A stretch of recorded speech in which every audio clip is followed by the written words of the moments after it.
the solanaceous studios of Lehigh Valley Public Media in Bethlehem, PA. It is time for another mysterious episode of chemical-free horticultural hijinks. You bet your garden. I'm your host, Mike McGrath. What does it mean when your potato plants sprout little green balls on top? On today's show, we'll explain what those freaky deaky things are and what you can and cannot do with them. Otherwise, it's a phone call show, cats and kittens. That's right, we're going to take that heap and helping of your telecommunicated questions, comments, tips, tricks, suggestions, and lamentably lethargic lemurifications. So keep your eyes and or ears right here, true believers, because it's all coming up faster than you trying to sprout potato seed at Christmas time. Right after this. Support comes from Hot Bin Composters, designed to reduce waste and create compost within 30 to 90 days. More information at hotbincomposting-us.com. Well, welcome to another thrilling episode of You Bet Your Garden from the studios of Lehigh Valley Public Media in Bethlehem, PA. I am your host, Mike McGrath, and today we're going to tell you about weird things that may appear when you grow potatoes. But mostly, it's a fabulous phone call show, cats and kittens. And that means we're taking that heap and helping at 888-492-9444. Wally, welcome to You Bet Your Garden. Thank you. Pleasure to call in. It's a pleasure to have you call. Wally, where are you, man? I am in Oklahoma City and currently at the Oklahoma City Zoo. Oh, mean currently working or wandering around trying to make the monkeys laugh? A little bit of both. I currently am working at the zoo in the education department, but I try to get out at least once a day if I can, just to stretch my legs and see what's happening around the zoo. So, you know, I never thought about that, but that must be among the cruelest jobs in the world, to have this really neat area outside and you're there, staring at your computer instead of the primates. Exactly, but someone has to do it. So what's your favorite animal to go look at the zoo, Wally? Get asked this question all the time. I would have to go with the orangutans. They're pretty fun to watch. They interact with the guests and they have huge climbing structures, and you could just see them having fun. That's an excellent choice, the old man of the forest.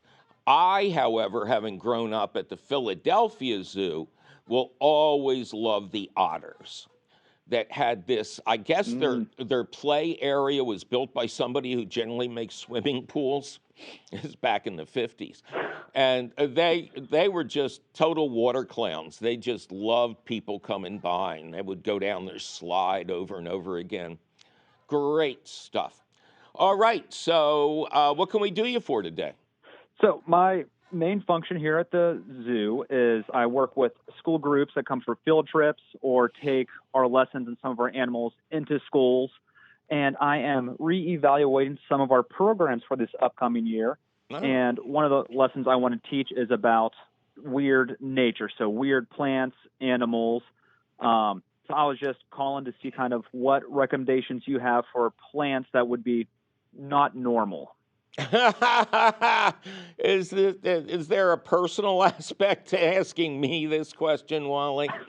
The boys... I'm a long-time listener, and I was listening to this a couple of weeks ago. I was like, oh, you know what? I bet Mike knows more information about these plants than I do. So, Boy's not right, Martha. Boy's just not right. So, weird plants. I'm trying to think of, well, you know what kids absolutely loved are the carnivorous plants, the pitcher plants and the Venus flytraps. And Venus flytraps especially are native to only a very small area in the Carolinas. Now, obviously, that's not Oklahoma, but that is a true native plant that it's like South Philly. Nobody ever moves out. They just move next door or something like that. And the pitcher plants, however, I think travel better and you can drug a housefly and pretend it jumped in on its own merits and got dissolved down in the bottom. So, what do you got in All mind? right. Yeah, I definitely had the Venus flytrap, the pitcher plant, and doing some research there. I was thinking about the devil's finger stinkhorn fungus. That one looks really funny. Right. And then maybe even the monkey no climb tree. Read about that one. Haven't done a lot of research into that one, but has like spikes on the trunk. And Oh, okay. possibly even going with some of the native prairie grasses, just like they have the 14-foot root system. They're really where most of the plant is underground. That's Right. kind of And they are my thought native. process right now. They are native to your area. And those Exactly. root systems are there to withstand withstand? Is that a new word? I like that. Put a copyright on that. Their roots are there to withstand the intense dry times and the raging flood times. I agree with you about stinkhorn fungus, the X-rated mushrooms that people are treated to when they use crappy wood mulch in their landscaping. But that's not a plant. I mean, are you going to verge out of the green and into the gray? I might. Right now, everything's kind of penciled in. So I don't have a direct route yet. So I will tell you that when I was in Cuba leading a cultural exchange person-to-person program, we saw the most amazing trees. They have a lot of arboretums and kind of outdoor museums. We actually got to go up into the mountains where Che Guevara and Fidel Castro hid out while they took over the country. That's now a medicinal plant refuge. But the trees were amazing. I wish I could remember the name of the tree, but it had these giant salamis hanging down. I mean, these things look like a 1950s delicatessen. That should be up front. They were, I don't know, 3 feet long, and the tree is covered in them. And that was one of the most amazing things I'd seen. And they have types of clumping bamboo, not the running bamboo that Americans get in trouble with, but they had these clumping bamboos. And one of them, my son was with me on the trip, and he calls me over and says, "Dad, you got to hear this." And he raps on the side of the bamboo, and it's like rapping on a piece of aluminum or sheet metal. It's just amazing. Oh, wow. And fig trees. I don't know how long you've been listening or if you've heard the show where I interviewed the guy who wrote Gods, Wasps, and Stranglers, the history of the fig. But fig trees are amazing in what they can do. They form entire clumps that are one tree by producing branches that then go down and root in the ground, and it's just one organism. But back in the old days, you could rest 10,000 soldiers in the shade of one of these magnificent fig trees. Not to not mention, what the heck does that mean? Help me out, Wally, here. Another wonderful thing about the fig, it is the tree under which the Buddha experienced enlightenment. So that original one, I believe, is called the Bodhi tree, and it has been propagated, for millennia, or however old the first Buddha was around. So they're really cool. But for kids, anything you can get them to grow and have success with that's really cool, that's where you're going to lure them into this game. And I don't think there's anything better out there than ornamental sunflowers. Not the big oil producing sunflowers, but there are sunflowers that are as small as 6 inches tall. and then all the way up 2 feet, 3 feet, whatever you want, with the most amazing reds and yellows. And then at the end of the season, the ornamental ones are visited by goldfinches that hang upside down Okay. and eat the tiny little seeds inside. So that's something where you can, buy a couple of packets of seed, a couple little Jiffy pots, and some seed starting soil, and they can go home. And if you give them half decent instructions, they can grow it themselves. Okay. I like that idea a lot, kind of continuing the learning in their own backyard. You got to give the kids something to take home. It's got to be as close to bulletproof as possible. And I don't think there's anything easier to grow than these ornamental sunflowers, and they're drop dead gorgeous. And there must be 400 or 500 different varieties and colors out there. And that list is endless. Oh boy. So that's my best guess. All right, man? All right. Thank you so much. Thank you, Wally. You take care and say hi to all my friends in OKC. It is a great, great town.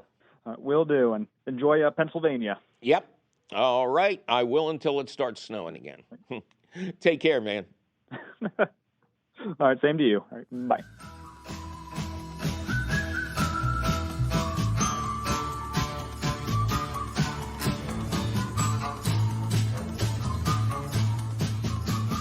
Hey, is your garden producing more than you know what to do with?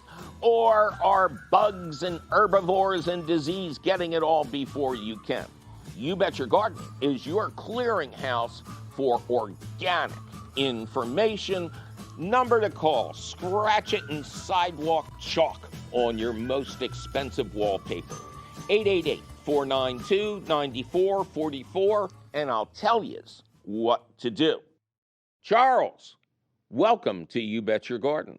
Thank you so much for taking my call. Where is Charlie? I am in Nashville, Tennessee. Excellent, excellent. What can we do you for? I am hoping you might be able to help me with some damage control with my wife. About a month ago, I was working in my garden and I was weeding one of my large planters that has one of my tomato plants. And I pulled up a large, strange looking leaf, and it happened to be attached to a larger root that, long and short of it, it turns out my wife had saved this peony plant from a construction site that had mowed down all the other peony plants. And so I pulled up this root and panicked. And the moment I realized what I did, and I put it in its own plant or own pot with its own soil, but it's and added about an inch or so of compost directly from our compost pile from the very bottom. And I am hoping to do what I can to nurse this peony root to health and undo my damage. She neglected to tell you that she had smuggled this pirate's chest into your tomato plant? Yes. I predict nothing but good things, but not immediate good thing. I don't want you to try to force it or do anything like that. As you're well aware, peonies are herbaceous perennials. All the above ground growth dies, and then it comes out from the ground when it's ready to bloom.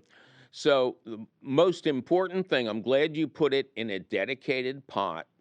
Label the pot. Leave the pot outside. And then when we get into the fall, I think the smartest thing would be to simply bury the pot up to around the rim. That'll give it some insulation down below. And with any luck, with no luck whatsoever, you'll get leaves in the spring. If you have a lot of luck, you may get a flower or two. And leave those flowers alone. Make sure they get fed and watered. And by the year after that, you'll get your real peony plant back again. Okay. Love it. All right. We got to go. Thank you so much. Great talking to you, man. Take care. You too. Bye-bye. Bye. Well, they saw it first in Southeast PA, and it's spreading further every day. It's doing our crops and trees a lot of harm. It's an insect species that's not native, reproducing at a very high rate of speed, and folks, that's cause for some alarm. Now, once you dig what I have dug, you'll be hip to this invasive bug, and friend, you'll want to help to stop its spread. And when you see that little critter gonna take a swing like a home run hitter and smash that spotted lanternfly dead. Die, die, die, spotted lanternfly. When you see me coming, you'll know your end is nigh. I got a fly swatter, I'm gonna chase you all the way back to Asia. Die, die, die, spotted lanternfly. In the fall, find the eggs on a walnut tree trunk and scrape them off into an alcohol dunk, and surely that will cause them to expire. When the nymphs hatch from the eggs in spring, wrap your trees with a sticky tape ring, but save the birds by covering it with chicken wire. Now the tree of heaven is our preferred host, yeah, that's the tree it likes the most, so if you got one in your yard, chop it down. Don't transport firewood, brush, or debris, cause they'll hide in there and you'll never see them. Hitch a ride with you to the very next town. Die, die, die, spotted lanternfly. When you see me coming, you'll know your end is nigh. I got a fly swatter, I'm gonna chase you all the way back to Asia. Die, die, die, spotted lanternfly.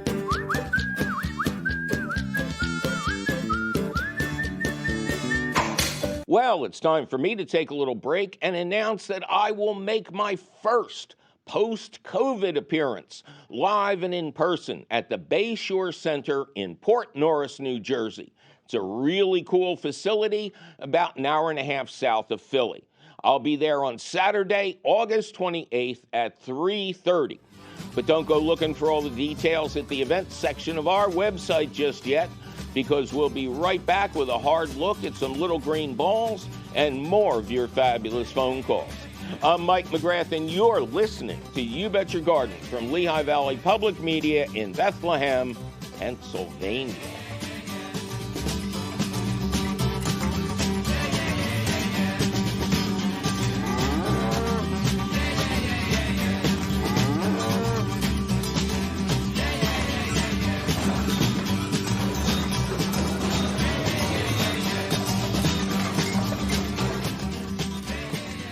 Support for You Bet Your Garden is provided by the Espoma Company, offering a complete selection of natural organic plant foods and potting soils. More information about Espoma and the Espoma Natural Gardening Community can be found at espoma.com.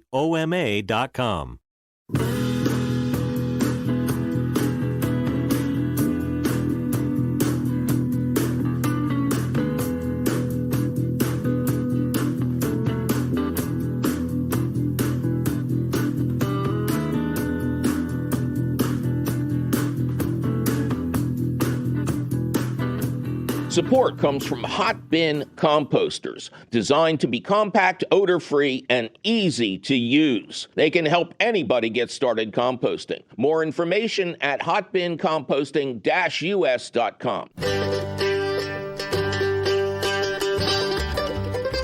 Welcome back to another thrilling episode of You Bet Your Garden from the studios of Lehigh Valley Public Media in Bethlehem, PA. I am your host, Mike McGrath. And we are going to talk about a really unusual feature that sometimes occurs on potato plants. There's also an important warning involved, so you better stay tuned so you can stay safe and keep listening or watching or however you get this. Anyway, back to your fabulous phone calls at 888-492-9444. Bill, welcome to You Bet Your Garden. Hi, Mike. How you doing? I am just ducky today, Bill. How are you, sir? I'd say peachy today. You're peachy? I was told that you were peachy in good weather and ducky in wet weather. But you peachy and ducky would make a great team. Where are you, Bill? I'm in Elizabethtown, Pennsylvania. Okay. Elizabethtown, did you say? Yes, I did. Okay, I thought that was in New Jersey. Maybe there's an Elizabeth. It's the western. Yeah, it's the western edge of Lancaster County. Oh, okay. Very good. What can we do for Bill? So I'm calling with a bit of a tip in our war against the spotted lanternfly. Oh, a dread invasive insect. So I've had my cucumbers. I've had spotted lanternflies all over the stems, Mm-hmm. all kinds of flowers, and like one cucumber all summer is all I've gotten so far. So I was looking at them and thinking, they're sitting there. They're not on anything else in the garden. How can I get them off? Knowing that if I try to knock them off in the soapy water like I do with Japanese beetles or something, Mm-hmm. they're just going to jump away. They're not going to land in the bowl. So I took a shop vac, took the filter out, Mm-hmm. put about an inch of water in the bottom, couple drops of soap in there, and started vacuuming the spotted lanternflies off of the cucumber. And now were it these seems to work pretty well. Are these adults, or are they the creepy little cartoon legs with dice? So they're the nymphs that are starting to turn red. So the little ones that are black with the white dots, and then there's some of the bigger ones are starting to turn red. So they're not the adults yet, but it is the nymphs. Yeah, but they probably feed more in the nymphal stage than they do even in the adult stage. But there's no reason to believe that this wouldn't work with the adults as well. I know people who've used it against massive invasions of Japanese beetles, too, on their roses. And, just go out there and suck the suckers up. And you remind me that in the earliest days of organic gardening, really before there was chemical gardening, one of the first machines that was invented for crop protection was a giant vacuum machine. If you can imagine like a tractor with downward pointing nozzles, but instead of chemicals coming out the nozzles, it was sucking insects up into the machine. And my understanding is these machines were responsible for controlling a terrible outbreak of some kind of insect or another on lettuce crops in Texas. And they were very efficacious. They worked great. But you know what happened. Chemicals began to be discovered. They began to be promoted. Extension agents of the day were telling farmers they were living in the past. They had to garden in the future. So these machines fell by the wayside. And I've kind of been waiting for them to come back because especially with low-to-the-ground crops, these giant machines were great. And your idea is great, too, doing it on a smaller scale, as long as you can run an extension cord out to your garden, right? Yeah, I mean, just ran an extension cord out the window, worked pretty well. What I discovered, the leaves are very susceptible to getting sucked in. Yeah. So I take the nozzle, I get it in past the leaves by the stem, and then I turn the shop back on. And then it sucks up those nymphs. They're tricky little buggers. If I'm on the north side of the stem, they'll run around to the south side and hang on and try not to get sucked into the vacuum. But it's just moving around a little bit, and eventually, when they try and jump off, they get sucked right in. They seem to have some Darwinian advantages. They have been incredibly successful, so to speak, as a species, and they're spreading like mad. But obviously, vacuuming them off is a perfect solution. And, there are different kind of funnel traps you can make that are illustrated online. If you go to Penn State's Extension Service bulletins, they show you a trap that funnels them in and traps them before they can get to the canopy of a tree or something.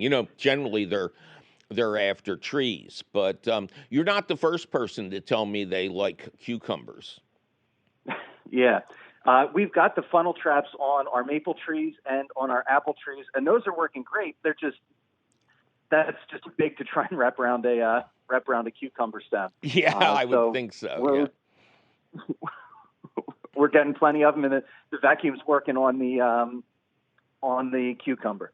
Well, that's excellent. I'm glad you're keeping them under control, because not just are you saving your own crops, but you're limiting their numbers to go out and pester others. You're in a huge agricultural area out there on the western side of Lancaster County. Yeah, we're trying to do our part and trying to protect our trees too. I mean, it's not all altruistic. We have some skin in the game as well. I hear you. All right. Well, you keep up the good work, and next time you come up with an invention that's already 120 years old, you call us right back and remind us of it.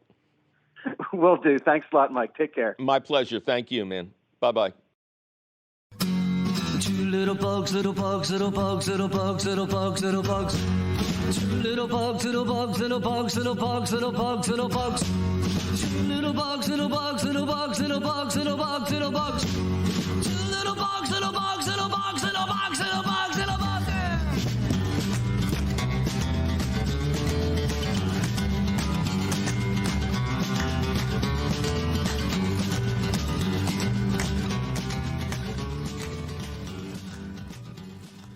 Suzanne, welcome to You Bet Your Garden. Oh, thank you. Hi, Mike. How are you? I am just ducky. Thanks for asking. How is Suzanne doing? Standing in my swimming pool up to my waist right now and enjoying the sunshine and the shade at the same time. And now you expect me to be nice to you. I'm in a dark studio. I'm going to leave here. It's going to be 94 degrees. By the time my car cools down, I'll be home. And do you have an adult beverage in your hand as well? You want to just rub it in? No, not yet. I wanted to wait until after we spoke. Okay. I might have preferred if you'd started early, but, we'll still expect you to be funny. What can we do for Suzanne? Well, I had written a letter and got a response this morning, which was great, from Tavia. And my concern is that, maybe 8 years ago, I purchased a type of evergreen tree, and I knew the name of it at the time. I usually save the tags, but I don't have this one. It was maybe 3 feet tall, and it looks like it's some kind of cypress. Definitely not a Leland cypress, not a garden variety, arborvitae. It's glossy, and I bought it to put next to my front door in a garden about 10 feet away because there's a plug there, and I've been decorating it for Christmas. Sure. And it's just really gotten big. I was told it's a miniature, but it's too big. It's 10 feet tall, about 6 feet wide. It's really full. And I would like to move it somewhere else in my yard if that seems like a feasible idea. Ooh. Do you know how much that root ball is going to weigh? When we used... Well, I was going to... Go ahead. Hire someone, to pull it out and transplant it. I can only imagine it would be much more than I could handle. Oh, yes. Yeah. When we used to move big trees like this in and out of the convention center for the Philadelphia Flower Show, and you saw the massive size of the root balls, even on middle-sized trees, you gained a lot of respect. Now, yes, I mean, it can be moved by a professional, but it's going to cost a ton of money. Are you cool with that? Yeah. I'm not sure. My husband had this idea that since we're learning that Christmas trees are going to be at a premium this year, we could sell it to the highest bidder. Now, why is that? Is this the lack of help that people can get these days? Why is there going to be a Christmas tree shortage? Trees? But remember, kids, you heard it here first on You Bet Your Garden. Invest in Christmas trees. Okay. Do you know why? I saw in the drought has caused stunted growth out west. Okay. Well, I'm pretty out sure it was west. a CBS show. Yeah, even if it still exists. Oh, yeah, it's terrible what's happening out there. I'm sorry, guys. I mean, we're eating your smoke, if that's any condolences. Okay, so where did you say you were again? Did I ask you? No, I live in Hockessin, Delaware, which is right next to Kennett Square, PA. Right, I know where it is. And Yeah. and the tree is planted right next to the house? Well, about 10 feet away, and then next to a walkway that goes out to a circular driveway. And it has blocked the view from my front porch. I've naturalized my front yard. It's about an acre into a meadow. And there's all kinds of things growing out there. We've really gotten a good meadow, but we can't see it now because of this trees in the way. We could move our chairs, but I don't know. The older we get, the harder it is to move our chairs. Yeah. Well, if you think chairs are hard to move, boy. So Set in our ways. is this a column form of a cypress? Is it in the general shape of an arborvitae or a leyland, or is it more of a regular tree shape? It is somewhat. No, it's in the shape of a Leland cypress, but it's much denser. Right. And the deer have rutted up most of my Leland cypresses, and I protected the green giant arborvitaes I replaced them with, but they have never touched this tree. It's really dense, and it's just so green. It's really pretty if it was out by itself. I just don't know. I thought maybe it was a hemlock, but it's got no white stripe underneath the needles. So I'm figuring it's some kind of cypress. Yeah, and my guess. Hemlocks are under attack anyway, so if it's as nice as you say. Well, here's the deal. You would call hopefully 3 certified arborists who have experience with this kind of moving. Maybe get some recommendations from your local independent garden center for people who have the right equipment and the right knowledge. And you would get estimates from each of them. And if you decide that you can afford it, they'll come out with a giant, I guess they're called bucket trucks, because they scoop the tree out of the ground, roots and all.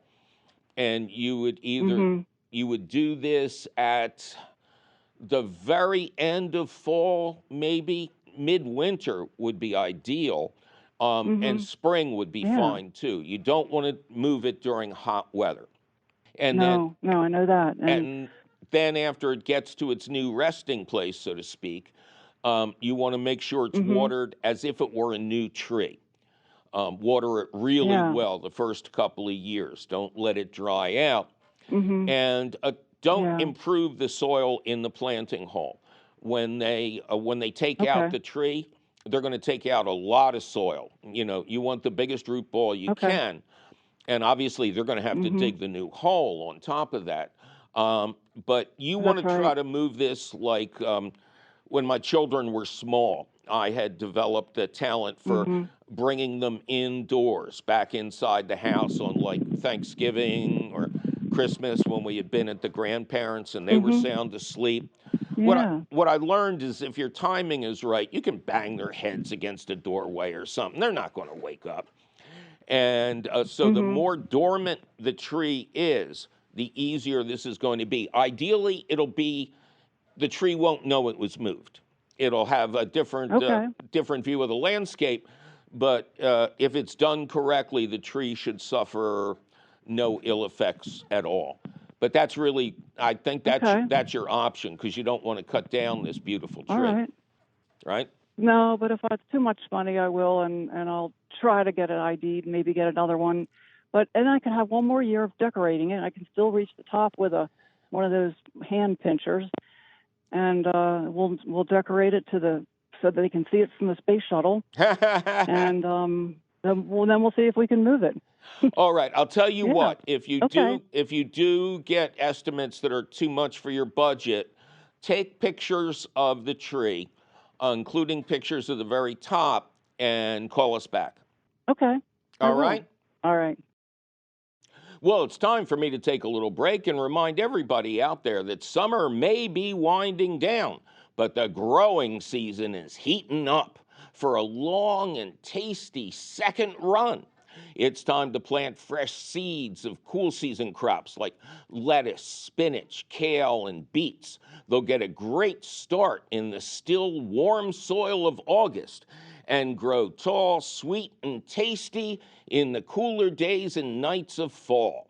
But don't go selecting those seeds just yet, because we'll be right back with the answer to the great potato plant dingle ball mystery and more of your fabulous phone calls. I'm Mike McGrath, and you're listening to You Bet Your Garden from Lehigh Valley Public Media in Bethlehem, Pennsylvania.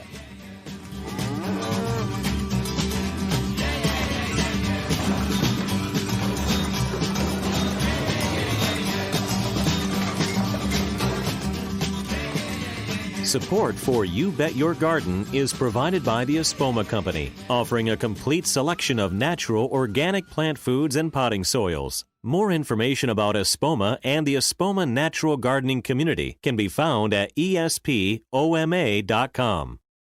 Welcome back to another thrilling episode of You Bet Your Garden from the studios of Lehigh Valley Public Media in the shadow of the old Bethlehem Steel in Bethlehem, PA. Where else would it be?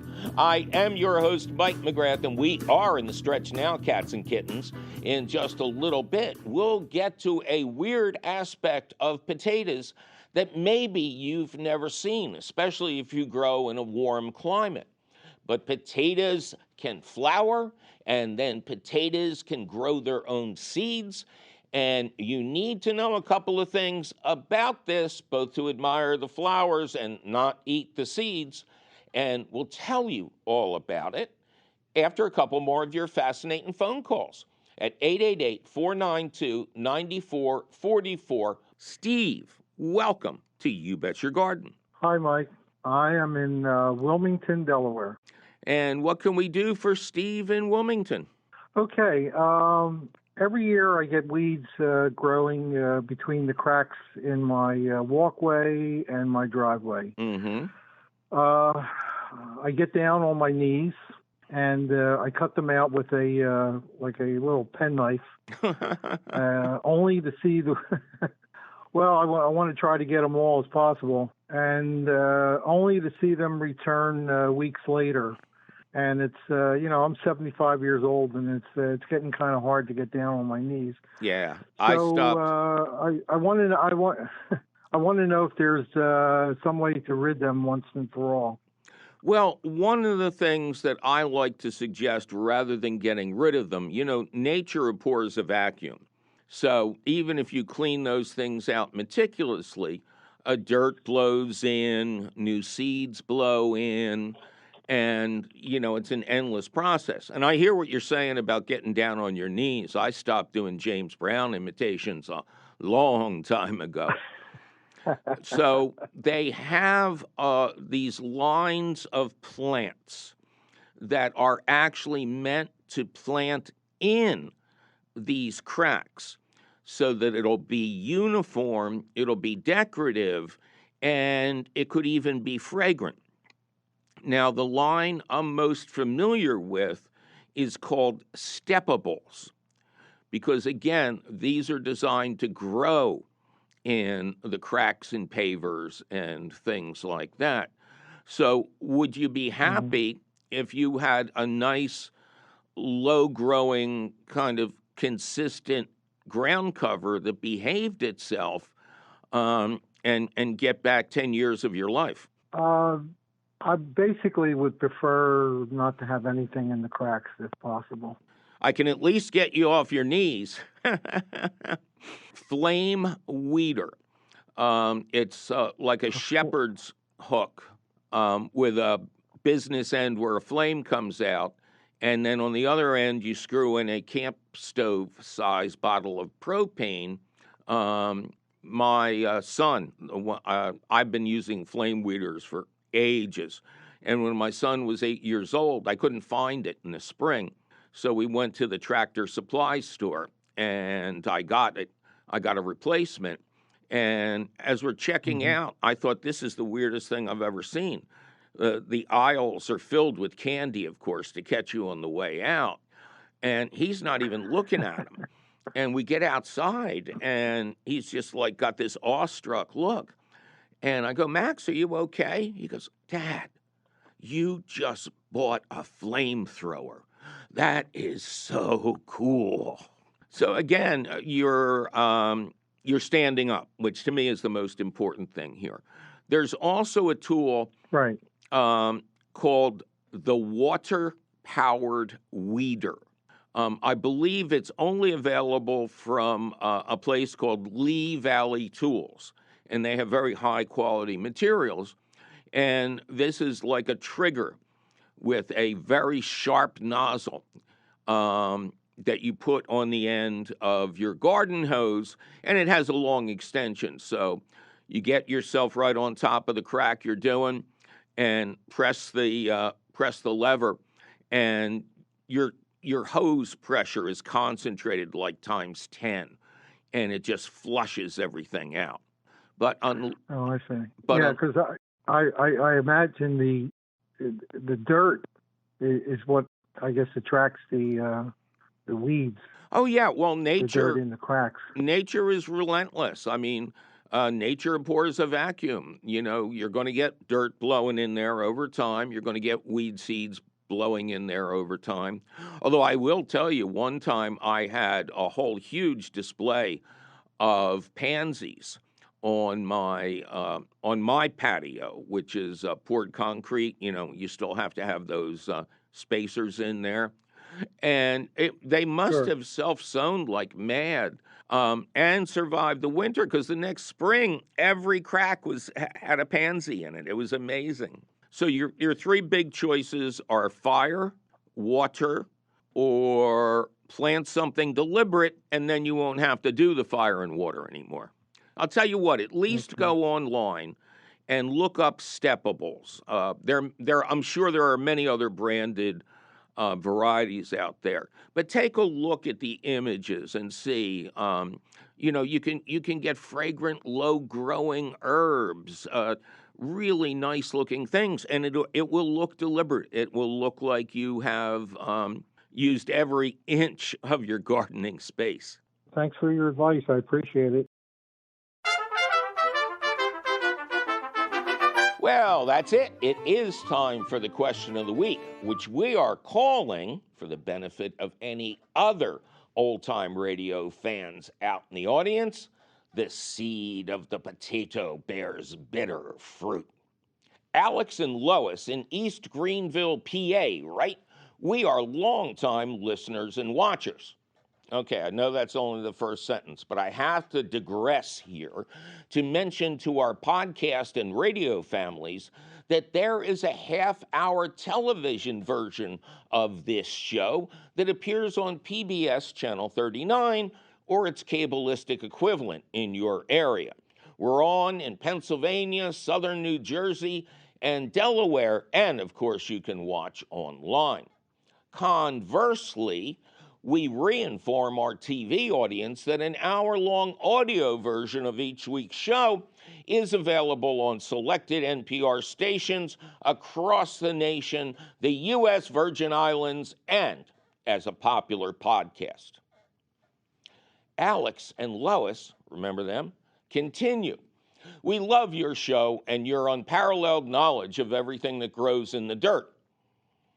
Actually, my knowledge of such things is extremely paralleled, but who am I to contradict such an obviously nice couple?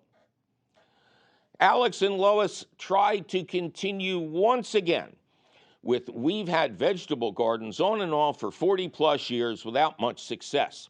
This year, we decided to take your advice and try raised beds filled with composted soil and perlite. Between that and the excellent growing weather, we have a bumper crop of everything we planted. Our potato plants even look good. We've never been able to grow potatoes before, and we are very anxious to open the underground treasure chest and gather up our harvest of Yukon golds. One odd thing, however, little buds have appeared on the plants above ground. They look like little tomatoes. We've never seen them before, but we're sure you can explain them. What are they? Are they of any use? Well, despite your naive certainty, I actually did know what they are or were. I don't always pick these questions at random, although some days I wish I would randomize more and research less. But before we reveal the anxiously awaited answer, I must make one last digression. Okay, it might be the last one. I still got 500 words to go here. And comment on the success you have had with raised beds, because you are far from alone. I receive tons of emails every fall from people who have struggled for decades trying to grow in flat earth, finally move up to raised beds, and suddenly find success. Don't wait decades. It's like you trying to build a house before you pour the foundation. Start small, build a few raised beds a season, fill them correctly, and your harvests will greatly improve. That leads us to one last digression. Again, I have no idea whether, quote, composted soil means topsoil or compost, but it is important to fill those beds with the right stuff from day one. And there is no such thing as composted soil. If there was, how could you tell when it was done? It was soil to start with, and now it's composted soil. What happened? Raised beds should be filled with approximately half yard waste compost, half high-quality screen topsoil, and a lot of perlite for superior drainage and water retention. Perlite is a natural mined volcanic glass that is popped into little white balls in giant ovens. So no, that white stuff in your potting soil is not styrofoam. And this little detour does not count as a digression, mostly because I'm the only one doing the counting. Now, back to Alex and Lois. Remember Alex and Lois, that nice couple we abandoned at a non-working bus stop a while back? Well, those little green balls that appeared at the tops of your potato plants are filled with potato seeds, a topic that is devilishly hard to research because the disease-free whole potatoes you buy for planting are called seed potatoes. So you got your potato seeds and you got your seed potatoes. Good luck to you. Anyway, you plant healthy sprouted potatoes as soon as the soil can be worked in the spring. Potatoes love to grow in cool weather. I personally plant whole potatoes. Large-scale growers and/or people who simply think it must be done coin their potatoes into chunks with at least one or two good eyes apiece to save money. If you're a potato newbie, always start with whole potatoes. Then you can allow your false bravado to enter the game. Then you can go back to whole potatoes.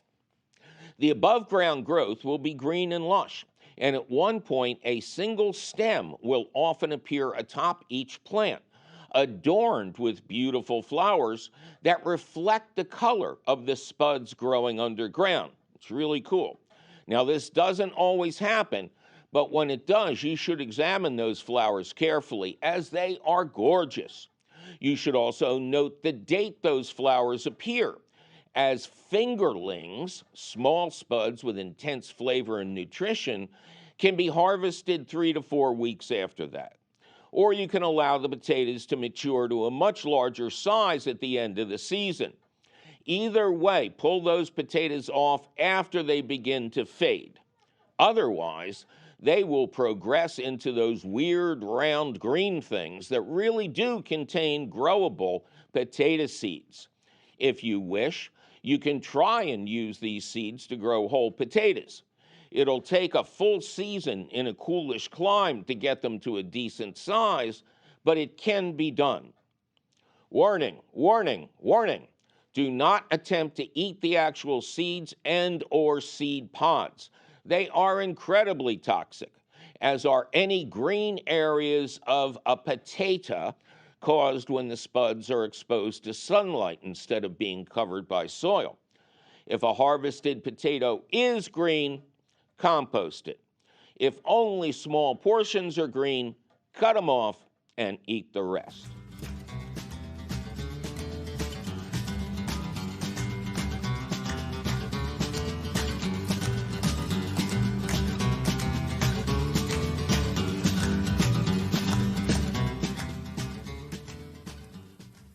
Well, that sure was some important advice for those of us who got crazy green growth at the tops of our potato plants now, wasn't it?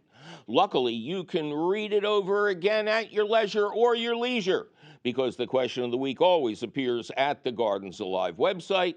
Just click the link for the question of the week at our website, which is still and will forever be youbetyourgarden.org. Gardens Alive supports the You Bet Your Garden question of the week, and you will always, always find the latest question of the week at the Gardens Alive website. Yikes, my producer is threatening to prematurely plunder my potatoes if I don't get out of this studio. We must be out of time. But you can call us anytime at 888-492-9444 or send us your email, you're tired, you're poor, you're wretched refuse. Teaming towards our garden shore at ybyg@wlvt.org. Please include your location. You'll find all of this contact information, plus answers to literally hundreds, as many as 1,000 of your garden questions. Audio of this show, video of this show, audio and video of recent shows, and links to our internationally renowned podcast. It is all at our website, youbetyourgarden.org. If it's not there, tell us and we'll fix it. You Bet Your Garden is a half-hour public television show, an hour-long public radio show and podcast, all produced and delivered to you weekly by Lehigh Valley Public Media in Bethlehem, PA. Our radio show is distributed by PRX, the Public Radio Exchange. You Bet Your Garden was created by Mike McGrath. Mike McGrath was created when he was bitten by a radioactive lightning bug, and ever since has been forced to endure taunts of pants on fire, all summer long. Ken Queter plays our theme song. Our chief content officer is Yoni Greenbaum. Our angel of the airwaves is Christine Dempsey. Our sound engineer is generally cheerful Charlie Sarah, but he's on vacation again. Charlie, I'm starting to take this personal. Our social media director is Amanda Northfleet. Check out her fine work and ponder lots of pretty pictures at the You Bet Your Garden Facebook page. Our peerless princess of profound production is Tavia Minnick. Our audio editor is the lovely Jonas Bowen. Our video editor is judicious Jake Boyer. Our harassed and harried director is Javier Diaz. Our usual gang of idiots generally includes Eric Werner, Zach the Tack, Carlin Canfield, the other Jake, and whoever else is hanging around today, okay? Oh, and Jeff, don't forget Jeff. The plague is over. Our fearless leader, CEO, and general hanger-on Tim Fallon is now late for real meetings instead of Zoom ones. I'm your host, Mike McGrath, and I'll be busy getting ready for that second season of gardening, enjoying those super sweet salad greens fresh from the garden, and praying for frost so the tomato plants can finally die. Until I see you again next week. Yeah.